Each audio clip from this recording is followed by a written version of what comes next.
Happy Wednesday. You are going to need your Big Wonders book today, and you should have printed out that at least that first page of our story worksheet. It's all in the wind.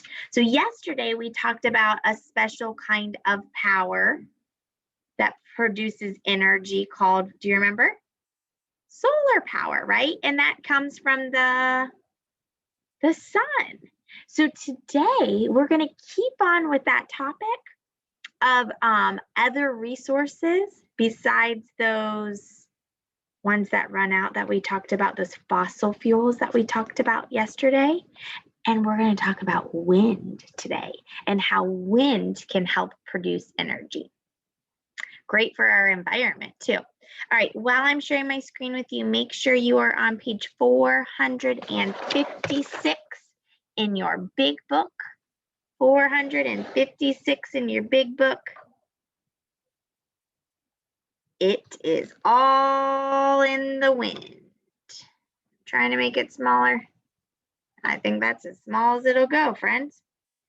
It's all in the wind. So we're keeping up with those nonfiction stories. We should be noticing lots of nonfiction text features. That's something we're going to hunt for today. We're also going to work on our cause and effect relationships and sequencing, putting events in order from first to last, right? All right, so let's take a minute and let's look at our photograph here and our caption. I'm going to make it a little bit bigger and hopefully then you guys can see it a little bit better. All right, so this is a wind farm. And this wind farm in Texas provides electricity to many communities.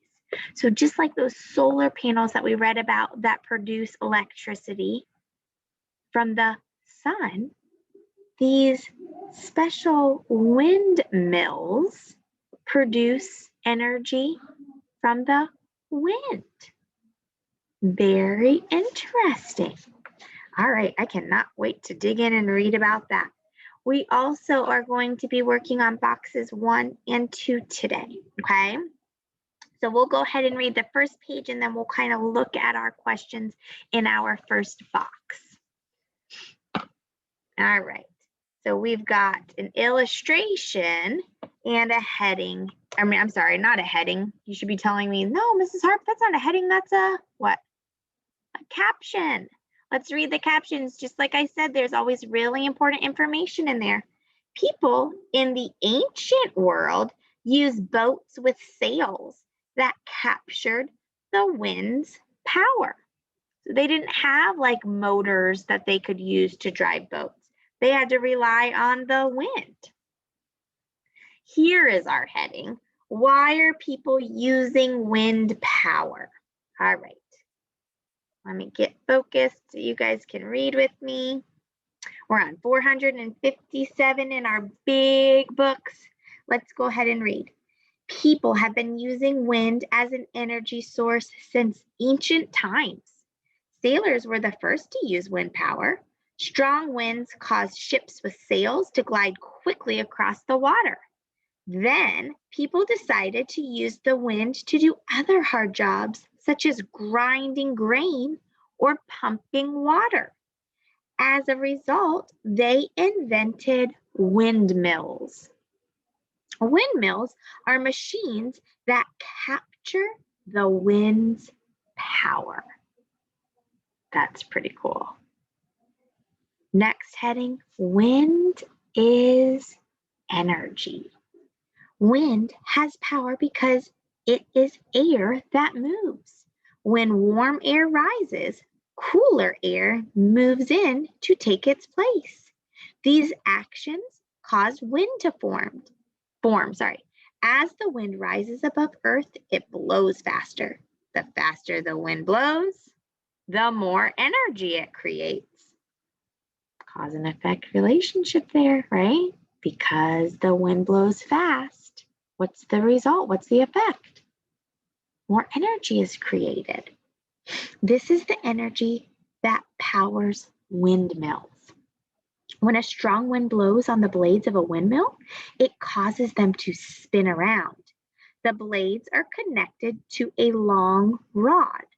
When the blades spin, they turn the rod. The turning rod produces energy that can be used to do work. Okay, so if we look at that windmill, they're talking about, let's look at the picture and let's kind of think about the sequence, the order of it. So when the wind blows, it causes the blades, these are the blades of the windmill, to spin. Okay, and the blades are connected to a long rod. And when the blades spin, they turn the rod. The turning rod produces the energy. Okay, I might try to find a video that maybe you guys can watch tomorrow that shows how they work, because that's pretty amazing. All right, so boxes 1 and 2 we're doing together. So our first box asks, how are the pictures on 456 and 457 similar? How are they the same? So right now we're comparing, we're using a lot of our text structures. And sorry, I'm going in and out. All right, how is this picture similar to this picture? Take a minute and think about, what did we learn? How are these similar? Let's look at our captions too. The wind farm in Texas provides electricity to many communities. Okay, so the communities here use the wind. It helps them, right, with their power. People in the ancient world used boats with sails that captured the wind's power. How are these two the same? What did they both use? Both of these pictures use wind power, right? So how are the pictures on page 456 and 457 similar? Well, we could just say what? They are similar because they both use wind power.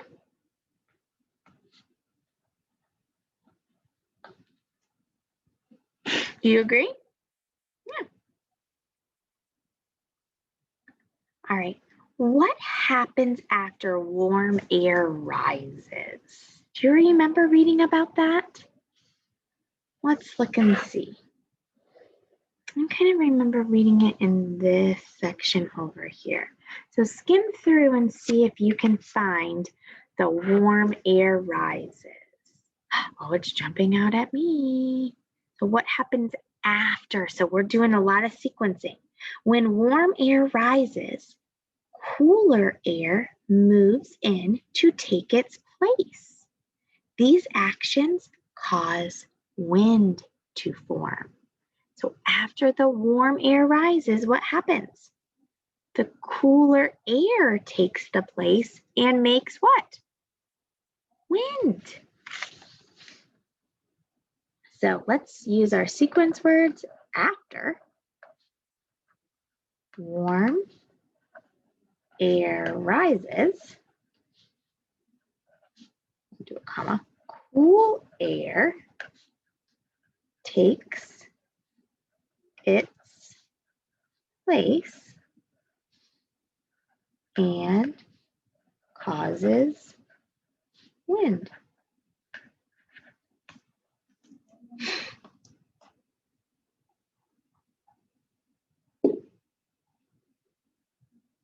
All right. First, so we've got our sequencing. A strong wind blows on the blades of the windmill. Oh, so they're sequencing the steps of how that windmill works. So what's going to happen after that and what happens at the end? So let's see. When a strong wind blows on the blades of a windmill, it causes them to spin. The blades are connected to a long rod. When the blades spin, they turn the rod. The turning rod produces energy that can be used to do work.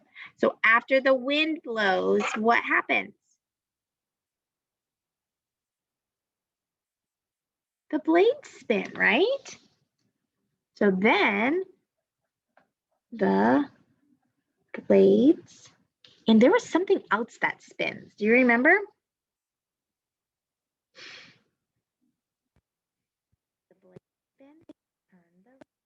The blades spin, turn the rod. The blades spin and turn the rod. Finally, what happens? The turning rod produces energy.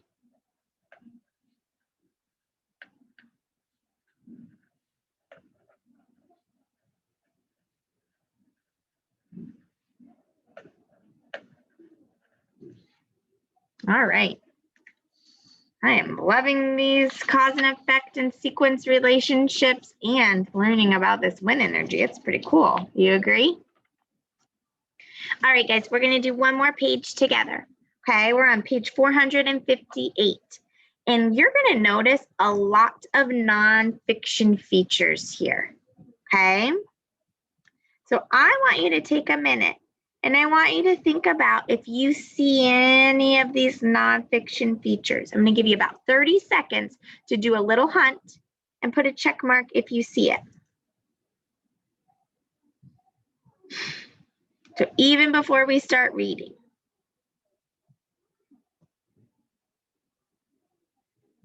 All right, let's see. What about captions? Did you see a caption? Yeah, right here. Pictures? Yeah. Sometimes photographs might be considered pictures, so I'm seeing two. Okay, what about a diagram? Do you see a diagram? Is this a diagram? Yes. Do you see headings? How many headings do you see? Two, right? What about vocabulary? So sometimes we don't really call it vocabulary. A lot of times if a word is highlighted or bolded, it's important. Vocabulary words are important. So yes. And then the labels. Well, if there's a diagram, a lot of times there's also going to be those labels. So 6 out of 6, that's crazy. All right, as we're reading this page, we want to think about the wind machine, the job of the generator, and we're going to compare and contrast coal to wind. All right, so how a wind machine works. 1, the blades catch the wind and spin. So this is like a diagram of that picture we saw on the previous page. The generator converts the energy of spinning blades into electricity. And then look, step 3, the cable carries the electricity to like those power lines that we have. That's pretty cool. So I think this one kind of answers our question here. In the wind machine, what's the job of the generator? What does the generator do? Where is the generator? Right here, right? What's the generator do? It converts the energy of spinning blades into electricity.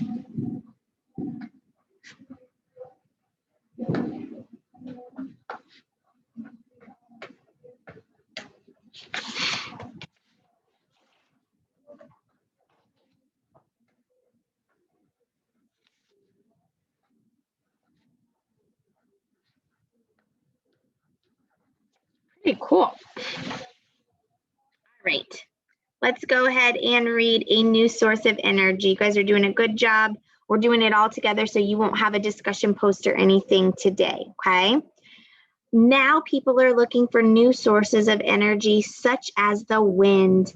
They have a good reason. Most of the energy we use today comes from coal, natural gas, and oil. Those are those fossil fuels that we read yesterday about.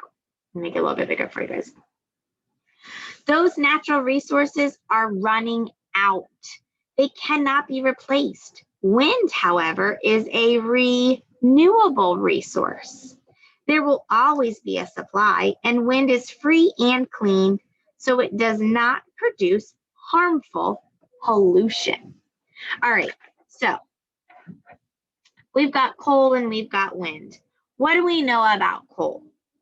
It didn't mention coal a lot, but it lumped it into those sources that we use from Earth, right? Those fossil fuels. So what did we learn about those? These natural resources, they're running out, right?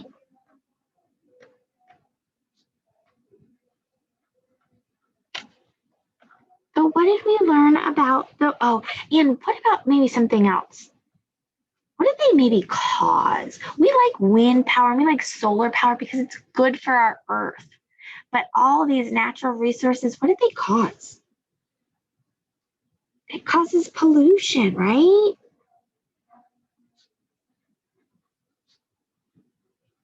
But does wind cause pollution? No.